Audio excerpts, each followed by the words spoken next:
দেখো, প্রেত চালান একটা ভয়ঙ্কর টাইপের জিনিস। সবার প্রথম জেনে নাও প্রেতটা কি।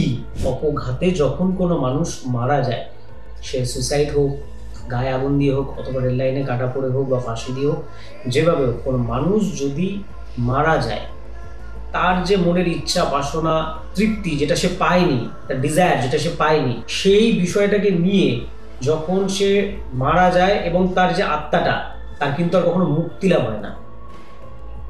তখন সেই আত্মাটা কিন্তু প্রেত জনিতে চলে যায় এবং সেই আত্মাটাই কিন্তু অরিজিনালি প্রেতে পরিণত হয়। এবং এই প্রেত কিন্তু একটা অত্যন্ত পাওয়ারফুল একটা ঊর্জা হয়, একটা তত্ত্ব প্রেত।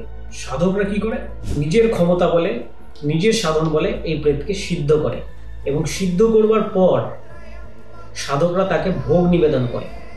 তো প্রেত সাধনার বিষয়ে পরে কোনো সময় আলোচনা করব, কিন্তু প্রসেস যেটা তোমরা জানতে চেয়েছো, তো চালানের ব্যাপারটা।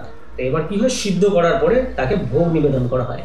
ভোগের মধ্যে 5 রকমের কলাই থাকে, কিছু কলা থাকে, আতপ চাল থাকে, বিভিন্ন রকম জিনিস থাকে, সেই বিষয়ে আলোচনা পরে করব। তো এবার ভোগ নিবেদনের পরে কি হয়, প্রেতকে সাধক তার নির্দিষ্ট কাজে কিন্তু পাঠায়।